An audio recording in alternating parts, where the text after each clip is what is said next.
Hello ladies and gentlemen, this is Chris from LIWG bringing you the first game of the Xroads 2013 tournament. This is my Orcs and Goblins, 2,500 points versus 2,500 points of Warriors of Chaos. Okay, so these first two slides are going to be showing us what the deployment was. If you didn't see my video about my list, it is currently up on the LIWG channel. It's entitled Xroads 2013 Prologue, I think, where I talk about my list. So I'll go across this where we have for me is my squigs, my night goblins on the flank. See my various war machines, Savage Orcs, Black Orcs in the middle, pump wagon splitting between the night goblin unit, and on the following slide you will see you'll see my night goblins all the way on the sides and some pump wagons on the side as well with another unit of wolf riders. The important thing here we're going to talk about is my opponent's list, because unfortunately I'm very new at this whole taking pictures thing. So we're going to go through what he... On the far left there, you're going to see he has his Gobbos chariot, and right next to them, what you're going to see is a unit of 6 chaos trolls. After that, next to them is a unit, I believe, of 10 chaos warriors of Khorne, kind of just like his initial unit to try to chew some things down. Right behind that, what you're going to see is the war shrine. I believe he has a war shrine. I'm looking for it on this list. Yeah, it's his war shrine. And then right to their right, you're going to see Throg and a unit of Chaos Ogres. A little confusing, but whatever. And Sorcerer Lord on the war shrine. There it is. And then he has Skyla Effengrim. I've never played against him before, but he is in the troll unit. He is represented by that red model. And he kind of is a pain in my butt this game. There's also 15 warriors in Nurgle all the way in the back. And that is his entire list. Oh yeah, and then there's a hell cannon up on the side. So there you go. For magic, I rolled up Hand-a-Gork, Headbutt, Foot-a-Gork, Fist-a-Gork. Pretty good roll on the magic table. I was actually happy about this. We'll see how it goes. For the Night Goblin magic, I took Sneaky Stab, and I believe I rolled a 6, and I didn't want the Vortex. And then I got Fireball, so hopefully we'll get some Fireball Foot-a-Gork action going, and kill some of those trolls / Throg. So this mission on this one involved picking 3 units of opportunity. Now the units of opportunity I picked, I got the original Chaos units. I picked the Chaos Warriors of Khorne, the 10 models right in the front, because I knew they were going to have to die. I picked Throg because due to the nature of having to pick things, it was a little difficult to choose what to pick. And I can't remember what my other choice was. It really didn't matter all that much. Yeah, so here we go. My first turn. You're going to see me moving right up slowly, cautiously a little bit, because this is an army that I'd like to foot a little bit before I get to. As well as the fact that you'll see my pump wagon in the middle moved up here, and this is part of that argument I was talking about earlier, is that the 3d6 movement actually put it in range to be charged, which was a little frustrating, because if that thing charged the Warriors of Chaos unit, it definitely would have killed it, which you'll see here what happens. He moves everything up. My Wolf Riders go up the side on the left. My Wolf Riders on the right fail Animosity, and they have to charge his Hell Cannon, so bye-bye Wolf Riders. Then the Squig Herde's going to move up, kind of sweep across the side. I'm pretty confident right now in the position of everything. My positioning feels good. I wish that pump wagon didn't go up, but I was pretty confident here. A common theme you're going to see for this game for me is that my magic phases were abysmal. So you'll see there's really nothing done by any magic this turn. And it was a little disconcerting because I was really looking forward to getting a quick foot out, and it just didn't happen. So on to my opponent's turn 1. Okay, so my opponent's turn 1, his Khorne Warriors charged that pump wagon, which was really disheartening because, you know, those things can do a lot of damage for free against a unit like a group of Khorne Warriors, and it just didn't get a chance to do what it needed to do, which was the first. It seems like a minor loss because it's only an 85-point unit, but at that point, I lost something that, for 85 points, it packs a huge punch against an army like this, and it was in the position to literally, the way he positioned his stuff, if it got the charge off, could have broke those warriors and been into the Nurgle warriors and just done so much damage, within the first 2 turns. But unfortunately, it moved up a little too far. Khorne Warriors had an easy charge on it. You also see the Gobbos chariot went into the Savage Orcs. It was a little disconcerting. I wanted my one of my Wolf Riders to get up there, charge into the Gobbos, maybe hold it there for 1 turn so that I can double charge it with the Squigs and the Savages, because that would be the best chance for me to kill it. you know, since it was going to get into combat right away. And unfortunately, that doesn't happen because he makes the charge with the Gorbis. It wasn't a hard charge, but it was, you know, it was like averages, so it was kind of a dance. It was a little above average, but it was pretty good. And yeah, and then the cannon's going to shoot my Black Orcs and take out 5, 6, 7, 8, 9 of them, which was also disconcerting. He had a good hell cannon blast this whole game, and as you'll see. And Savage Orcs move up. Pump Wagon on the right is positioned to maybe come across the battlefield. At this point, I'm a little worried because this Gorbis Chariot in the Savage Orcs is not good because it's going to be almost impossible for me to kill it with the Savage Orcs. And unfortunately, that's just the way it worked. Yeah, so on to... Oh, and his magic phase, he doesn't really get anything off the first turn, which I was happy about. Nothing crazy. And, yeah, that's it. And what you say here is after the Khorne warriors overran through the pump wagon, my Night Goblins, he rolled a very high overrun, as you can see, so my Night Goblins actually released the Fanatic right in front of it. It ended up popping in front, he touched it, came into contact. All of those wounds that you see on that Khorne warrior unit were from one Fanatic, so that was very lucky on my part that things ended up working out that way. So, you know, it's not an entirely total loss yet, but still a little disconcerting that those are right in front of my Black Orcs, because those 4 Khorne warriors can absolutely devastate the number of Black Orcs that you see right there. And then there's this. The Gore Beast absolutely brutalizes the Savage Orc unit. And this is actually taken after my combat phase in the following turn. So you see in 2 turns, this is what's done. I've done 0 wounds to the Gore Beast, and this unit is done. You know, there's no point in saving it right now. I don't think I'm going to be able to kill anything with it. I don't think it's going to be able to kill that Gore Beast. So I'm really not happy at this point that the charges ended up this way, and that, you know, that pump wagon ended up, you know, leapfrogging the Khorne warriors into my Black Orcs. It's not fun on my end right now. And here you're going to see my Squig Herd pretty far up there. The reason they are there is I use my magic phase to hand-a-gork them forward and get them lined up and ready to go for that side charge. It's very, very nice to have them where they are right now, and I'm looking forward to seeing what happens on that side charge. They're kind of keeping me in the game at this point because they're threatening him to a point where he has to be aware of them. So it's really nice to have him up there so I can charge the next turn with him and make him make some plays on his turn. So. And also for my magic phase, and I also got a foot of Gork up on his unit of ogres, which was nice. It's not dictated in one of these pictures, but I actually killed 4 full ogres. I did 3, 6, 9, 12 wounds, which was really good for me on this turn. But this is the last time you'll see foot of Gork being effective this game. So it was a brief, a nice glimmer of hope in whittling that unit down. But unfortunately, Xroads is still in it, which is disconcerting. And my Black Orcs charged the warriors just because it was what I needed to do. They were right in front of me, and I didn't want to really give them much time to get to me. I should have, in retrospect, maybe doom dived them, but you know, can't go back and change it. The Black Orcs do some work, kill 4 of them, and then contrary to like how well the pump wagon did the previous turn, take a look at what those 4 Khorne warriors did to those Black Orcs. It was very, very, very scary, and no bueno. No bueno right now. So there you go. Another saving grace that I have going for me right now, though, is that the Night Goblin unit, my tar pit unit, is actually right in front of the unit that I wanted to tar pit, so that can work out well for me. Right next to that, you'll see that pump wagon is sitting off in the middle of nowhere, and the reason is I actually had to move it backwards because I didn't want it to run into those ogres yet. I wanted to maybe get it on a contingency turn where it was already in combat with the Night Goblins to give me an extra turn before I break. The other thing is you'll look right above him, you'll see like a silvery looking waste.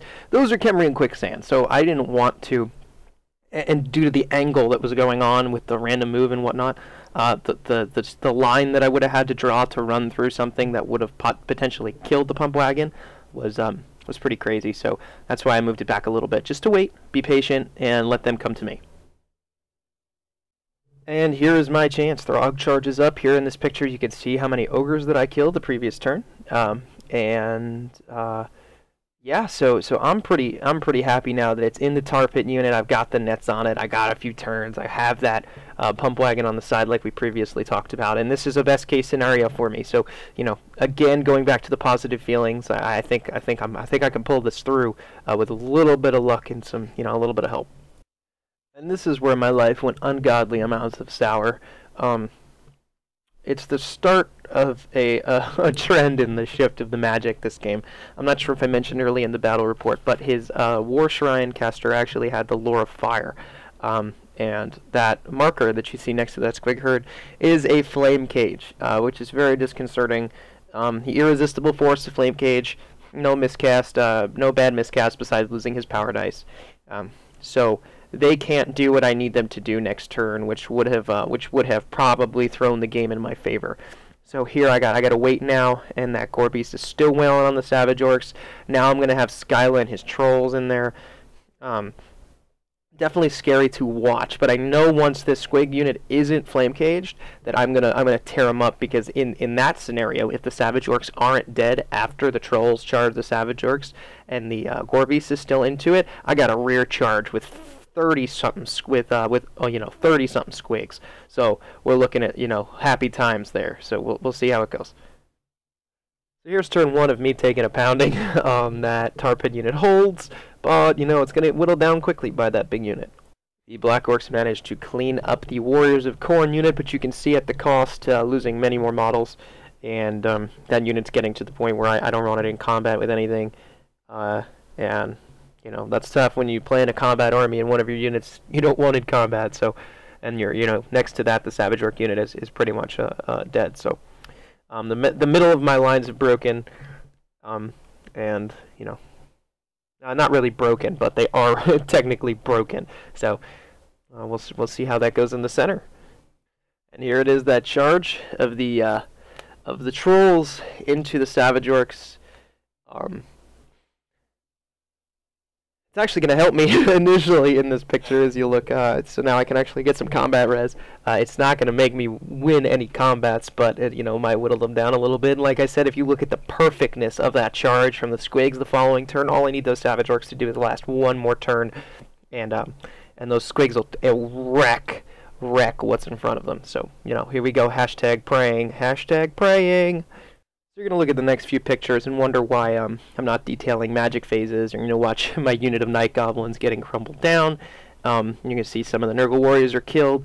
Unfortunately, I have rolled, at this point, a couple. This is probably 2 dice magic phase. There were a lot of these in the game. It was disconcerting, but my Doom Divers are doing work on the Nurgle Warriors, which is good because those are still great for that. My Pump Wagon actually comes into the side of Throg and whittles down that Ogre unit, but at this point the Ogre unit is not the goal. I mean, the Ogre unit is one of my technical choices for the +2 battle points at the end for the objective.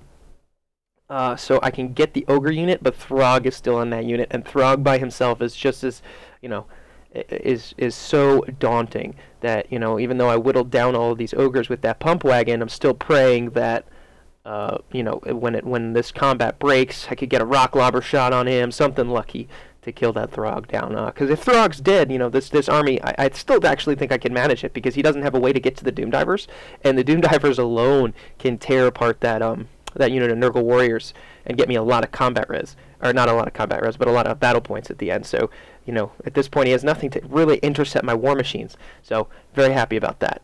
You'll also see that in the first slide, I know we probably went by it by now, but the Hell Cannon shot at the Black Orcs and killed a couple, and still going. And here you can see that the Hell Cannon also disrupted the bunker unit in the back, which isn't good. I can't afford a break-in leadership / BSP right now, so I got to spread them out a little bit. And my poor Savage Orc unit couldn't hold one more turn. There they go. My Shaman's dead. My way of dealing with the trolls is dead. My hopes and dreams are going away. But my Squig Herd is still there to counteract these 2 units.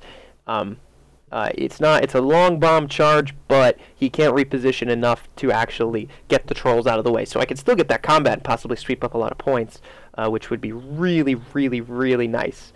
So, yeah, Squig Herd. Let's go Squig Herd. And there goes the pump wagon. there goes the night goblins. I actually believe they fleed, and they're still on the board. We'll double check in the next photo.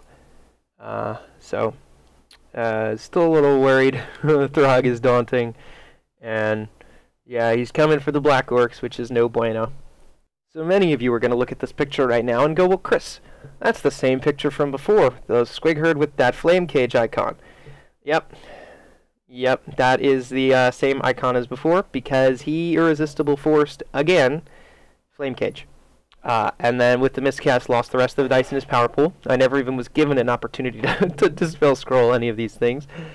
So yep, the squigs are flame caged again. And at this point, if I broke them, I'd be giving him more points. So I'm going to leave them there. And at this point, I'm trying to conserve whatever battle points I can so that I don't get 20-0'd in here, because I know Throg's going to wreak some havoc on my Black Orcs, as you'll see soon. And then it becomes a party, because we are watching my Black Orcs get contingency charged by Gobbos and Throg. So this is pretty much the end of the game here. This is the last picture I took, and it is the end of the game. There are a few turns after this, I believe, 5 and 6 or so. I know I skipped some turns in there, just not a lot of stuff happened besides me getting thrashed. But you know, I still have my Doom Divers up. I still have my Rock Globbers up. So I took some turns of shooting at him to see what I could whittle down. I managed to kill the Ogre unit because Thrall charged out of it, I think, and then the Ogre unit got left behind, and the Black Orcs ended up killing them. I managed to get more victory points my way in certain regards, and I actually surprisingly ended up being like after the battle points was like an 18-6 to my opponent or something like that, because the objectives gave you plus the battle points over the 20-0 system. So, you know, you ended up with, it wasn't really 20-0, it was like a potential, each one was like a potential like 24-0 or something like that. So, or some of them were like 25-0 or 22-0, whatever.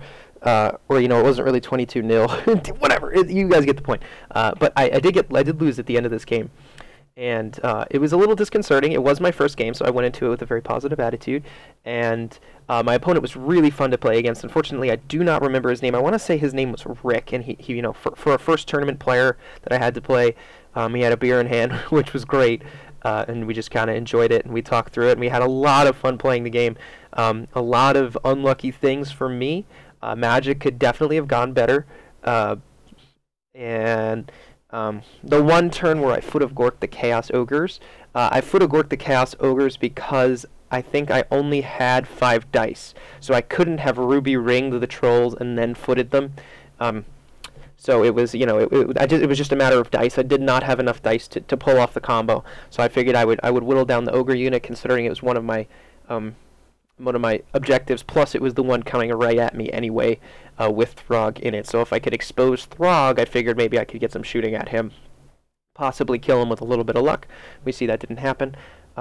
His Nurgle unit was getting picked away by Doom Divers, and I wasn't able to kill it at the end of the game, but it was down to a few models, which was good. So, you know, there's a little bit of luck here involved with that double flame cage on the squig unit, because that could have been in combat a turn earlier, and things like that. But overall, this was definitely a very fun first game, and I thanked Rick profusely afterwards for making it an enjoyable experience for the first time at a tournament. So that is the end of game 1. What you're going to see next is my game up against Orcs and Goblins.